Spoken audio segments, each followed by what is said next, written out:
Well, good afternoon and welcome to the Connected Table Live. I am your host, David Ransom, and you are listening to the Connected Table on W4CY, and it is also available on iHeartRadio. We had the great pleasure today of coming to you from the wonderful South Texas city of San Antonio, one of the oldest cities in the United States.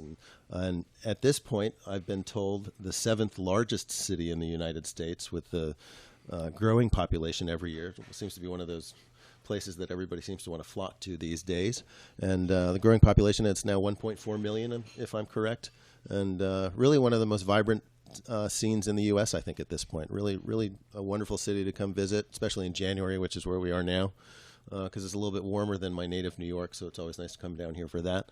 But San Antonio is one of those great cities that's got a lot of history. It's got a lot of culture. It's got a lot of wonderful things going on, and it's got a pretty solid and strong growing culinary community as well, which is where we're going to focus today. And one of probably the top culinary destinations, I think, in San Antonio at this point is the Pearl Brewery Center, which was where Pearl beer was brewed back from the late 1800s up through about the year 2000 before they switched breweries to somewhere else. But then Pearl was taken over by the founder of Pace Salsas. And he then donated that back to the city and created a kind of a culinary and arts and destination center for the city to use. And it's growing and still kind of under construction in some parts, but growing. And there's about 15, 17 restaurants there now, and wonderful cultural things to do. And it's just a great activity center for the city of San Antonio. And I think one of the centerpieces, which is what we're going to talk about today, is a restaurant that opened about a year ago called Cured. And the chef, Steve Mchugh, is our guest today on the show. And welcome, Steve. Well, thank you. I appreciate it. Well, it's wonderful to have you here. We've known each other for a while. Now that we're getting to know each other on air, exactly. We realize that we've actually known each other for quite a while, and we just didn't remember it. Exactly. So it's actually kind of fun to have you on the show and talk about a little bit about your career and what moved you from New Orleans, which is where you really started your career, to San Antonio, and then also from your time in San Antonio, what got you to open Cured. But why don't we start a little bit about who you are, where you're from, and what got you into cooking, and what inspires you. Well, I'm an old farm boy from Wisconsin, basically. I grew up in a little town in the southern part of the state, about an hour and a half north of Chicago, and grew up on an old dairy farm. And I really got into kitchens at a really young age, about 14, 15 years old, washing dishes, because I just did not want to work on a farm and wanted to kind of get away. And my parents really encouraged me and all my six brothers to go out and find work and go get jobs at a young age. And, you know, you've heard it before. You hear it all the time when chefs, you know, they get into kitchens and they are surrounded by kind of like-minded individuals, and probably we're not the best students and we weren't always the best in school and struggled, but we get around each other and there's something that we just feed off of. And I've always been like that. I've always been just attracted to kitchens and the people that are in them, and restaurants and the, you know, servers. And, you know, it really takes a certain type of person. And I just never saw myself leaving the kitchen, you know. And it was after high school. I had a failed stint in college. You know, I studied music for a little bit in college, but it wasn't for me. And, you know, it was my father who said, well, why don't you go to culinary school? You know, and growing up in a tiny little town where you didn't even know what a chef was, right. and to say culinary school, you know, I never even thought of that as a career. And it was the best advice anybody's ever given me to this day. And where'd you go? I went to the CIA in Hyde upstate, Park, upstate New York. Yeah. Actually, I'm from the Hudson Valley, so and my wife and I live there now. And actually, most weeks we broadcast our show from there. To be perfectly honest, so it's so you spent some time in my neck of the woods as well. It's gorgeous up there. Isn't it beautiful up there? It Yeah, really the Hudson Valley is. is really just one of the most beautiful places in the country. Yeah. Not that San Antonio's not, but it's quite a great spot. But so you went to the CIA, yeah, and went through their program, and. Yeah, it's a wonderful program. I mean, they really break everybody down like you don't know anything, and they bring you up from scratch. And it's really something, because I really didn't know anything when I went there. And as a 19-year-old who, you know, grew up, like I said, in a tiny little town flipping burgers, and you're there with 25, 26, 30-year-olds who have worked at some great places, who are there for the same reason. And so for them to basically show you how to use a knife, I didn't know what a stock was when I went to the CIA, and so I was. And that's the rage these days, stock. Or they're not calling it stock anymore. They're calling it bone broth. Yeah, it's broth. It's broth now, not stock. But which makes me laugh because I always see bone broth, and the chefs in New York are talking about bone broth, and I'm like, oh, you mean stock? Right, exactly. Yeah, it is all the rage. It makes me laugh when I see that. But you know what? I find people like that are just super smart, that they can find a little niche like that and make money on it. And spin it. And spin it, exactly. But the CIA was such an advantage for me to really come from the ground up and learn. And by the time I graduated, I was actually a team leader in my class. I just felt like I was on such an even playing field, even footing as the rest of the people I went to school with. So it was so beneficial for me. Yeah. And it's an interesting note that you went to the CIA, and the CIA actually has a campus now in San Antonio exactly. at the Pearl, across the street from your new restaurant, Cured. Yeah. So do you go back and do you do teaching and things like that, or do you go back and give seminars and things like that at the CIA? What I do is get involved with them. And I don't, not to give away a little bit about the restaurant too early on, but we purchase whole animals here at the restaurant, and because we do that because it's easier on our farmers. It's easier for us. It gives us a lot of teaching. But the one animal that I can't necessarily do here in the restaurant is the Wagyu beef steers that we purchase and butcher. And so once a month, we actually do those at the CIA, and the students help. And it's really nice because I get to utilize their facilities. We get to spread out, and at the same time, they help me. And they get to learn. Yeah, and they learn, and it's free labor for me, so it's great. That always works out. Helps keep the bottom line down. Exactly. Actually, I actually like butchering. I used to hunt a lot when I was a kid, and I always butchered the whole deer from start to finish and things like that when I did it. So it's always kind of been fun for me. So I can understand how and you also then get to know the animal much better, and how you can utilize the pieces and things like that. Yeah. And where they come from on the animal and what to do with them. I wish more butchers were like that, because sometimes you talk to more hunters, I should say, because you talk to a hunter and they bring you 2 legs and 2 loins, and you're asking, well, where's the rest of the animal? It's still out in the woods somewhere, I know that is kind of sad because a lot of hunters don't think that way. But yeah, I always did, as I say, bullet to table. Exactly. Sorry about those listeners that are not quite getting that concept. But anyway, so let's get back to talking about chefing and restaurants and things like that. You worked for a long time in New Orleans. Yeah. After school, and you worked for a good friend of ours, John Besh, who owns a number of restaurants and also has a restaurant in San Antonio, Luke, as well. Mm-hmm. You worked for him for a long time and was his chef de cuisine at his flagship restaurant, August, as well, which is a wonderful establishment on Tchoupitoulas in New Orleans. Yeah. And so you worked for him for a long time. And then in 2010, when John went to open Luke here in San Antonio, you spearheaded that program. Yeah. So tell us a little bit about what the jump was for you, and also a little bit about working in New Orleans, one of my favorite cities, where I got married, and just a great culinary destination of the world, I think, and a wonderful place. I see some of that in the foods that you're making here at Cured. But I'd love to talk about, what New Orleans means to you and then how you made the jump from there to here. New Orleans really, for me as a chef, means everything to me. It's really basically where I grew up as a chef,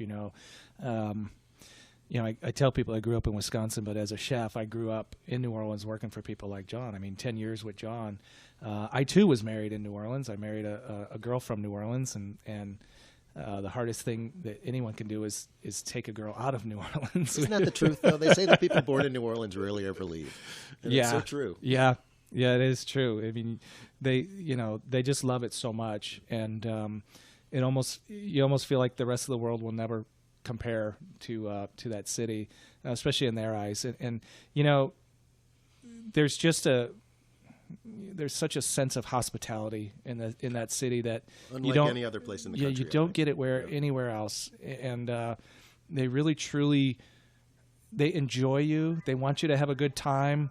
They want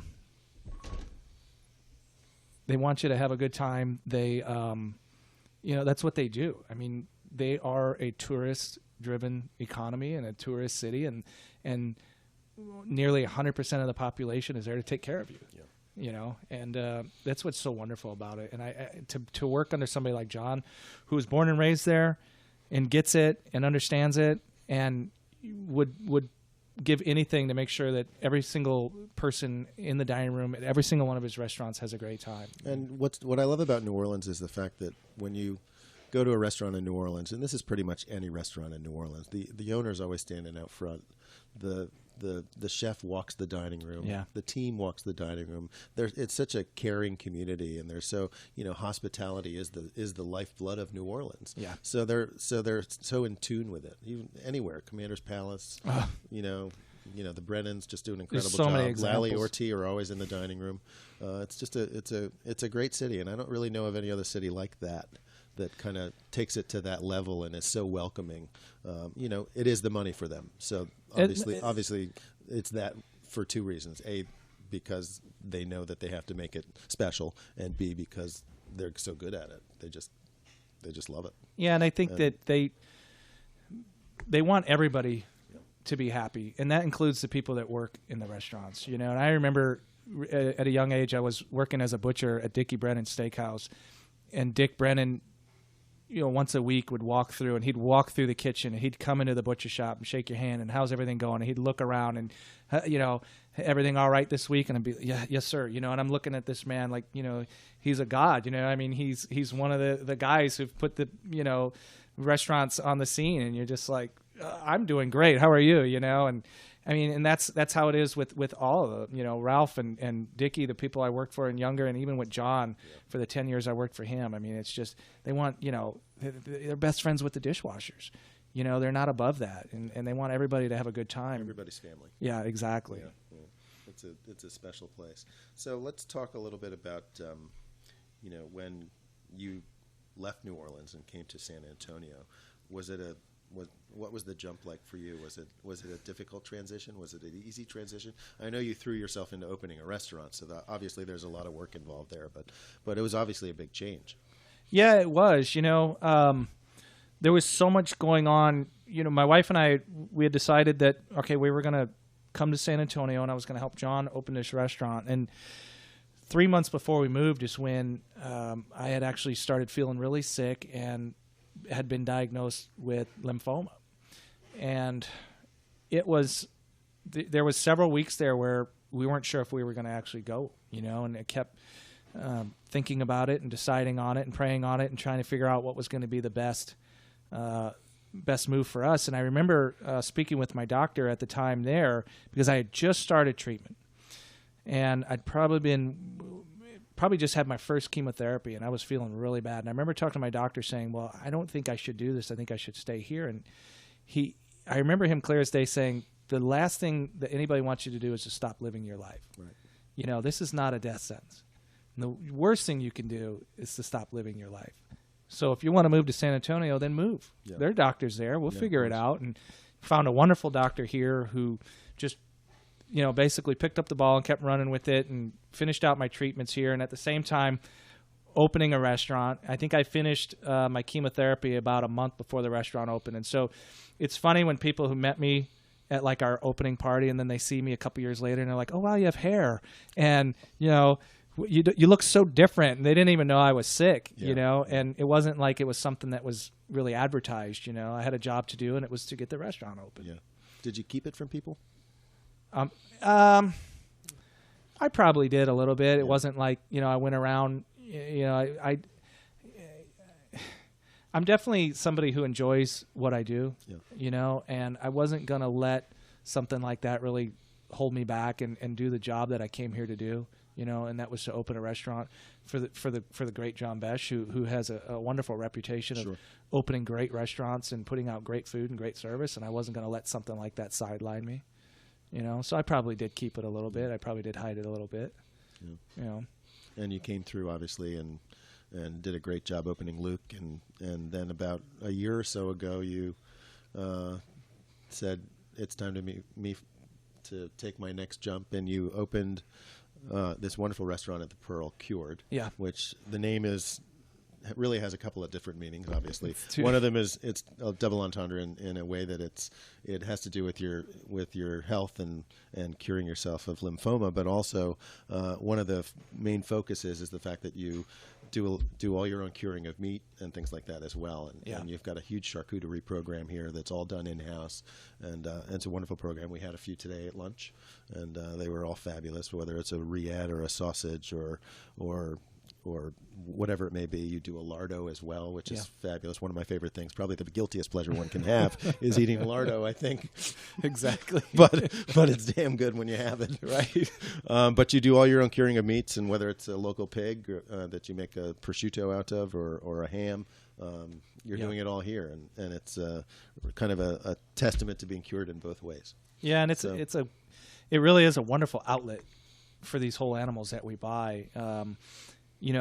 When we're talking about 300 pounds of pork coming in the back door, it's a daunting task of saying, well, what can we do and not freeze half of this? What can, and the charcuterie and the curing and everything really started coming out of the philosophy of the restaurant. We really wanted to be able to buy that whole lamb and utilize single part of that lamb, whether it's the head or the heart or the legs or the loins, and that case that you see out front gives us the ability to kind of stockpile some things and lets us sit on them and almost let them appreciate in their value and their flavor and their taste, and it really makes our farmers so much more happier because they can just bring us that entire animal, and that was really kind of how that started. The philosophy was, let's not go to the farmer's market and buy pork bellies. Right. Let's go to the farmer's market and just tell that farmer, we'll take one animal a month, or whatever you can provide us. And it's gotten to the point now where we actually go through about 2 or 3 lamb a week, 2 or 3 goat a week. We do a hog every 3 weeks, a whole hog, and then a Wagyu steer about every month and a half. So, it's a lot of meat, but you didn't see any Brazola in the case today, but we usually have it. It goes by really quickly, and it actually, beef cures so much quicker than pork because of the intramuscular fat that's inside the muscle. Sure. I know something about that a little bit because I actually make my own beef jerky at home. So, exactly. So I know that process a little bit, but certainly not on the scale that you do, what you guys do here. It's a very ambitious program. I see a lot of inflection from New Orleans also in your cooking here. So obviously you brought that with you. You've got some, almost a kind of a global reach as well in some of the foods that you have. You've got a poutine, which is a very kind of Canada's national dish, I think they call it. Exactly. Right? And it's a wonderful thing with pork cheek in it, or pork jowl. And it's a delicious dish. We had that today as well. But you really have a lot of different things going on in the restaurant. So I'd love to kind of talk a little bit about the menu and what inspires you in that respect as well. Well, the menu, I just really, for the most part, I want it to be fun and I want it to be honest. I felt for years we started getting away from food just being food, and it started to be how goofy and weird can I make it, and how much weird stuff can I put on a plate and kind of get these people to buy it. And I feel like in the last probably 5 or 6 years we started getting away from that, especially, I really got a great sense of that working for John because he was such a local chef. He really, he believed in it. And he was really one of the first guys in New Orleans to kind of champion the local aspect of really working with local farmers, wasn't he? Yeah. Shrimp and oysters aside, things like that, which we all know, and fish that everybody gets down there. But he was working with the farmers on vegetables and all kinds of things like that. Really, long before any of the other chefs in New Orleans was doing that. It was really inspiring working for somebody like that because he really challenged you to. Your menu had to change, and as a chef, sometimes you can get a little bit complacent with your menu. You say, "Oh, that's," he'd say, "Well, what's selling really well?" And you'd say, "Oh, the duck or this or that," and he'd say, "Cool, let's take it off." And you'd look at him like, "Well, but the fillet is doing great." And he's like, "Yeah, but I'm tired of it." And you're like, "God, he's right." And the spinach is out of season, and those mushrooms I can no longer get them. I'm getting them flown in from who knows where, and it's like, it's he's right. It's tired. Let's change it. And so he really pushed you as a young chef, all of us. Here I've got these heirloom tomatoes from the farmer's market. Sure. Change that beet salad, and you're like, oh God, but people love the beet salad. But it's like, no, change it. And he really pushed you to understand the seasons and really push you out of your comfort zone. That was the best part. And so we do that a lot here at the restaurant. And I'm very fortunate because I have a farmer's market that happens every single Saturday in front of my restaurant. That's right, because there's one of the best farmers markets in the city is actually here at Pearl. At the Pearl, the Pearl Farmers Market. You're kind of in luck. So it's easy for me every Saturday to go out with my cart and just load it up and my sous chefs, they look at me, I'll come back and go, hey, sorry fellas, no we're working with this today. Yeah, exactly. No cauliflower, but I did find this. And oh boy, here we go. So I mean, it really, you see a lot of that reflection on the menu. And really, getting back to the honesty of the menu, we just wanted to, how can we take something as simple as a gumbo, but put our little spin on it, our little twist, by taking something that I learned in New Orleans, like a great seafood gumbo, but in turning it into a smoked pork gumbo, and really the flavors of the roux and that beautiful pork stock and the smoked pork meat that goes into that gumbo, it's just a little bit different. It's staying true to that dish that I learned for so many years, but just making it my own. And that's I think really where we kind of end up a lot of times with our menu is just how can we just put a little bit on it so that it's ours, but it's true to that region or dish or wherever it might come from. Well, and a couple of examples of that as well. I'm going to go through a couple of things for our listeners on the menu. You have, unlike what most people may think happens in Texas, there is a lot of vegetables on the menu. Yeah. Although it's a fairly at a place called Cured. At a place called Cured, exactly. Not pickled, cured. Right. But there's a lot of vegetables on the menu. You've got crab. You've got wonderful fish on the menu from the Gulf. But you also do interesting things with your meats. You do sweetbreads, but it's a buffalo style sweetbreads. Right. So you've got that little bit of a twist where you got a little bit of spice and a little ranch dressing or I'm going to ruin people on sweetbreads. Are you? I love sweetbreads. They're one of my favorite things in the world. But you eat too many of them, of course, and then it's like mine too. And I feel like there's a lot of people that come here and say, "I've never had sweetbreads before, but I love them now after eating yours because it's buffalo style." I remember my mom used to make them when I was growing up, and I before I found out what they were, I loved them, and then I didn't really like them for a little while, and then I got to like them again. And I was in college in Washington, and I went to the supermarkets, and they had a container of sweetbreads that they were selling that day because they had just gotten in a cow and they had taken care of it, and so there were fresh sweetbreads. And I called my mom. I was like, "Mom, how do you make sweetbreads? Because I'm going to make them in my dorm tonight." And she thought I was nuts. But they're definitely one of my favorite things. Really a lot of fun. But you also do a beef tartare with Wagyu beef. You have a bone marrow soup, which is great. The poutine, as I said, mentioned earlier, is one of your kind of your flagship dishes. It's fun for me because really a lot of fun to eat, and it's got a pickled cauliflower with a little bit of curry, I think, in it, right? Yeah, is it? yeah. That you do pickled cauliflower that kind of garnishes it as well. You can also do that with a farm egg. Really kind of fun stuff on the menu. Yeah. Great fishes, a lot of Gulf influence, yeah. But obviously some stuff that's true to Texas as well. So it's kind of an interesting menu and a lot of fun, and I'm sure you have a lot of fun in the kitchen with it, coming up with new stuff all the time. It's always fun. The poutine for me, especially the cheese curds, take me back to Wisconsin. We grew up eating fried cheese curds, and my mom used to always say, if they don't squeak, they're not right. And, See, I'm from upstate New York. We don't have much to do with cheese curds, but we have good cheese. Exactly. But it's so much fun to just kind of, like I said, the market, what's in the walk-in, what we have that week for an animal really helps us dictate what it is we're doing. The butternut squash salad last week was pumpkin salad. It just depends on what we have, and it's always changing. It's this living, breathing thing, and there are our mainstays on the menu. Our burger is always on at lunch, and we have certain charcuterie items that always stay on. But other than that, it's just constantly moving, and people come in all the time, and they say, "Wow, it's so much different last time I was here." And I said, "Well, we want you to keep coming back. We don't want you to get bored and tired. We don't want you to say, 'Oh, well, we've been there. Let's try something else now.'" Yeah, exactly. It kind of gives them a reason not to have to do that.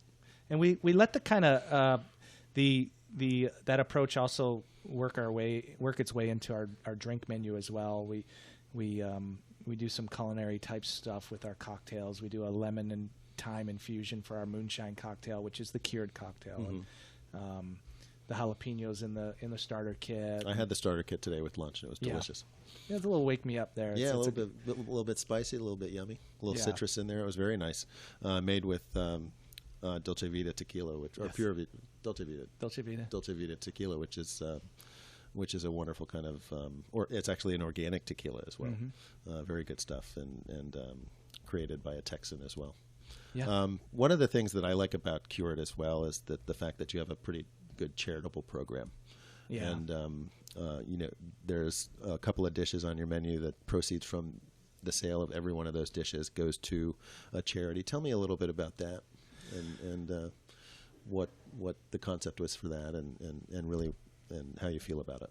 Well, it really, it goes back to kind of this life-changing sickness that I had, and you start to learn more about it, and I'm the kind of person who loves to study, and I start thinking about, how did I get this, and where did it come from, and what did I do wrong, and you start to learn that, there are no causes to blood cancers. There's just a lot of treatments, and so you start learning about the treatments, and I learned about this wonderful group called Leukemia and Lymphoma Society, which I'm now a member of, and sit on the board for their local chapter, and I start to realize that they've done so much good in the years prior to when I got sick that really random strangers kind of saved my life, and I'm forever grateful for an organization like that. And so, my wife and I started talking about how can we get involved and how can we do more and be better and really help others. And so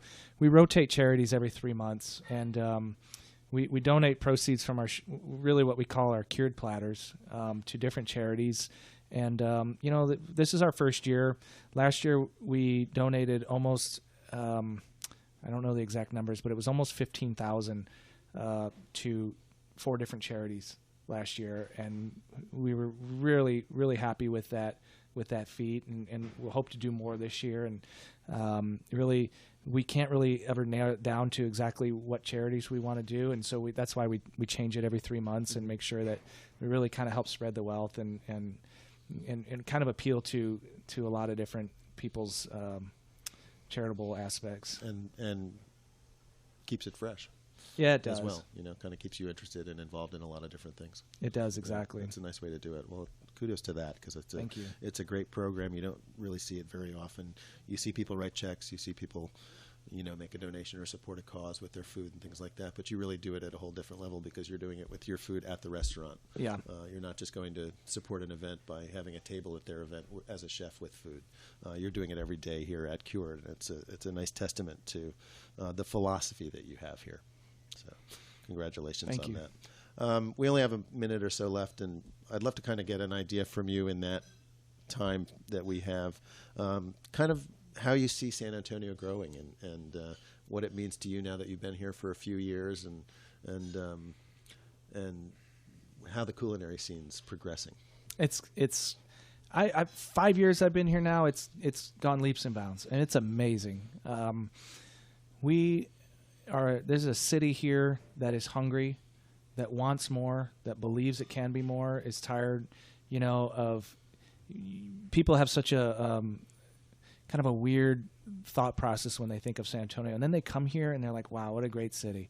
I mean, earlier on you talked about the history and the culture and that makes San Antonio great, and that's the same reason I fell in love with this city. It reminds me of New Orleans in that aspect in a lot of ways. It doesn't feel like a city that popped up overnight. There's so much terroir in their food and their drink that's hundreds and thousands of years old. So I think really sky's the limit when it comes to that kind of stuff. It's a city that's growing every single day, leaps and bounds. And we're our military city, and so you are surrounded by these people who have lived in other parts of the world that demand great food, and I don't think people see that a lot of times when they see military. That's actually an interesting point, because I don't think a lot of people do either. Mm-mm. You know, they think military and it's fairly insular, and they don't really see a lot of the world that they see. Right. But they do. Oh, they do. They're into food. They're into drinking. They're into travel. Travel. They love it all. Culture. I meet people all the time. Into culture. Oh, I was stationed in New Orleans, and this reminds me of that. I was stationed in Germany, and I haven't had, sauerkraut like this in forever. I was in South Korea, and and these people, I mean, they really do understand great food, and we have a ton of military that come in here and eat every single day and every single night, and we cater to people like that. Yeah. Well, it's a interesting idea, and obviously a very vibrant idea for the city of San Antonio these days too. Growing restaurant scene, and we've been talking with Steve Mchugh, who has probably one of the most interesting and fascinating restaurants in the city, Cured. And Steve, it's been such a pleasure to talk to you. Thank you so today, much. and having you sit down and connect with us at our table. And you are listening to David Ransom on the Connected Table Live, and we are live in San Antonio, Texas, in January 2015. Steve, thanks so much for coming and spending some time with us. Thanks for having me. I Appreciate it. Thanks so much. Folks, we'll be back in a little bit, and we look forward to talking with you next week as well. This is David Ransom and the Connected Table Live on W4CY and iHeartRadio. Thanks so much. Take care now.